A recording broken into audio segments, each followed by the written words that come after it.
చివరిగా ఇంకొక మాట మనం మాట్లాడుకోవాలి. ఏంటో మాట అంటే,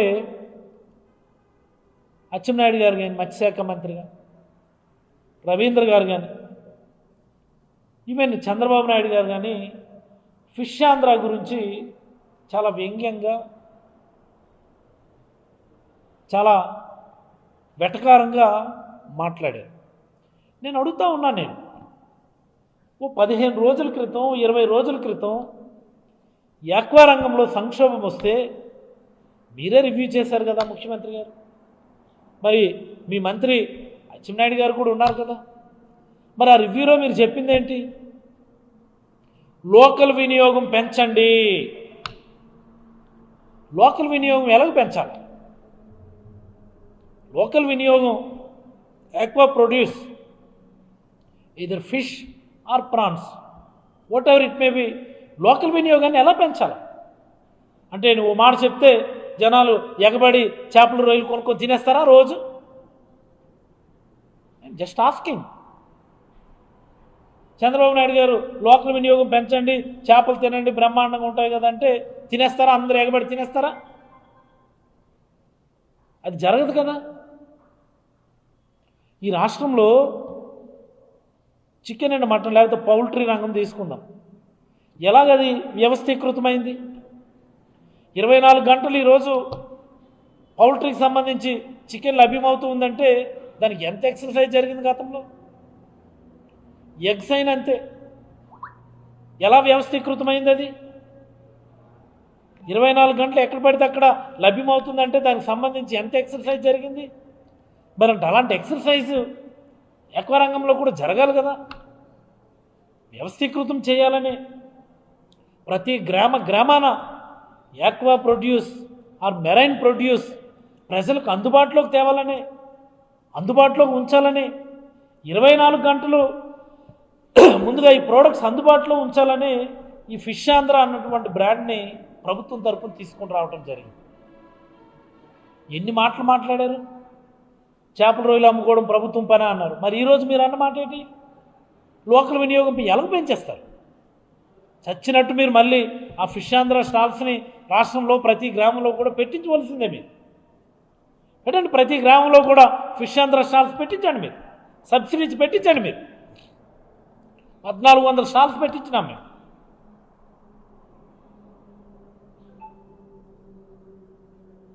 ప్రొడ్యూస్ అవైలబిలిటీ, ప్రోడక్ట్ అవైలబిలిటీ చూపించండి పబ్లిక్. మీరు అప్పుడు ఆటోమేటిక్గా పబ్లిక్ కొనుక్కుంటారు.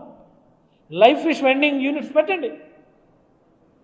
ప్రాసెస్డ్ ఫిష్ లేదా ప్రాసెస్డ్ ప్రాన్కు సంబంధించి ప్రోడక్ట్స్ని అవైలబుల్లో పెట్టించండి. ప్రతి గ్రామాన మీరు పెట్టించండి ఫిష్ ఆంధ్ర స్టాల్స్.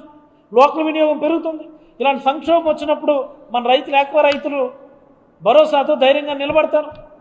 ఈరోజు మీరు తీసుకున్నటువంటి చర్యలేంటి చంద్రబాబు నాయుడు గారు? నేను అడుగుతా ఉన్నాను. నేను ఎక్కువ రైతులు కన్నీరు కనబడటం లేదా?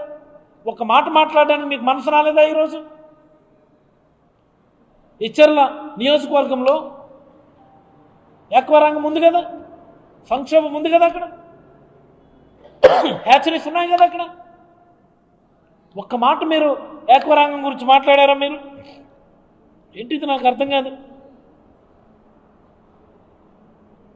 ఇలా చెప్పుకుంటూ పోతే చంద్రబాబు నాయుడు గారి ప్రసంగం కానీ, నేటి కార్యక్రమం కానీ, ఆపేసినటువంటి బుడగట్లపాలెం హార్బర్ వర్క్స్ పక్కనే మీటింగ్ సమావేశం ఉన్నా సరే ఈ హార్బర్ని పనులను మొదలు పెడతామని అనలా. అచ్చెన్నాయుడు గారు ఓ మాట అన్నారు, దీన్ని రేటు తగ్గించి పనులు మొదలు పెడతామని. చంద్రబాబు నాయుడు గారు మాత్రం ముక్తసరిగా 1 ఇయర్లో పూర్తి చేసేస్తాం. ఏంటి 1 ఇయర్లో పూర్తి చేసేది? మీరు క్రీక్ బేసిడ్లో కడితే 1 ఇయర్ కాదు కదా, మీ జన్మకు మీరు పూర్తి చేయలేరు. మీరు జన్మకు మీరు అనుమతులు తెచ్చుకోలేరు. ఆన్గోయింగ్ వర్క్స్ని ఆపేసి, అన్ని అనుమతులు ఉన్నటువంటి ఆన్గోయింగ్ వర్క్స్ని ఆపేసి మీరు కొత్తగా మళ్ళీ మీరు సిఆర్జెడ్, ఫారెస్ట్, ఎన్విరాన్మెంటల్ క్లియరెన్స్, కేంద్ర ప్రభుత్వ అనుమతుల కోసం వెంపర్లాడతారా? ఇదేం పద్ధతి? ఏం ప్రాక్టికల్ నాలెడ్జ్? తక్షణమే ఆపేసినటువంటి బుడగట్లపాలెం పనుల్ని మొదలు పెట్టాలి. ఏదైతే నువ్వులరేవు మంచిలపేట దగ్గర హార్బర్ ప్రపోజల్ పెట్టినామో, జియో ట్యూబింగ్ విధానం, అచ్చెన్నాయుడు గారు నా దగ్గర అన్ని లెటర్స్ ఆఫ్ కమ్యూనికేషన్స్ ఉన్నాయి కేంద్ర ప్రభుత్వంతో ఎవ్రీ కమ్యూనికేషన్ నా దగ్గర ఉంది. మీ అబ్బాయి కేంద్ర మంత్రిగా ఉన్నాడు, తక్షణమే మాట్లాడించి మంజూరు చేయించండి మీరు.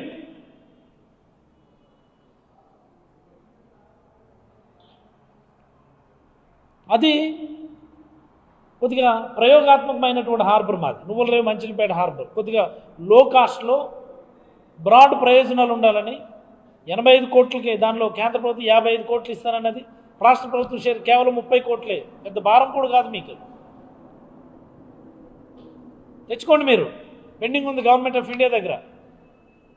24-25 సంవత్సరంలో పిఎంఎంఎస్వై కింద మనం అఫీషియల్గా పంపించాం, మనం డిపిఆర్ తయారు చేసి పంపించామా. 24-25 పిఎంఎంఎస్వై ప్రపోజల్స్లో పంపించాం మనం. అవి చేయకుండా ఆన్గోయింగ్ పనులను ఆపేసి ఈ డ్రామాలు ఏంటి నాకు అర్థమవుతుంది, చాలా తప్పిది.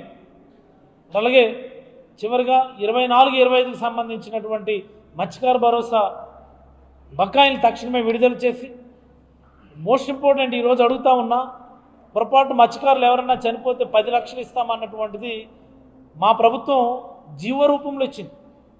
ఆ 10 లక్షల్లో 5 లక్షలు ఫిషరీస్ డిపార్ట్మెంట్ నుంచి వచ్చేది, మరొక 5 లక్షలు లేబర్ డిపార్ట్మెంట్ నుంచి వచ్చేది, అంటే వైఎస్ఆర్ బీమా నుంచి వచ్చేది. ఇది ఇక్కడ ఒక చిన్న చిక్కు ఉంది, ఇది ప్రతి మత్స్యకారుడు కూడా తెలుసుకోవాలి. 10 లక్షలు ఇస్తాము అని చంద్రబాబు గారు అంటున్నారు, అచ్చెన్నాయుడు గారు అంటున్నారు, కానీ ఎక్కడ మత్స్యకారుడు చనిపోతే 10 లక్షలు ఇవ్వడం లేదే. మీరు ఒక్కడికి ఇచ్చారా? ఎందుకు ఇవ్వడం లేదంటే వైఎస్ఆర్ బీమాకు సంబంధించినటువంటి GO it was in with held. మీరు ఆపేస్తున్నారు దాన్ని. మీరు కొత్తగా బీమాకు సంబంధించి ఎలాంటి జీవో కూడా మీరు ఇవ్వలేదు. మీరు ఫిషరీస్ డిపార్ట్మెంట్ నుంచి ఇవ్వాల్సినటువంటి 5 లక్షలు, ఇవ్వాల్సినటువంటి 5 లక్షలకు సంబంధించినటువంటి జీవో అయితే లైవ్లో ఉంది. మరి మీరు 10 లక్షలు ఎలా ఇస్తారు? మీరు సీఎంఆర్ఎఫ్ కింద ఇస్తాము అని చెప్పేసి అన్నారు.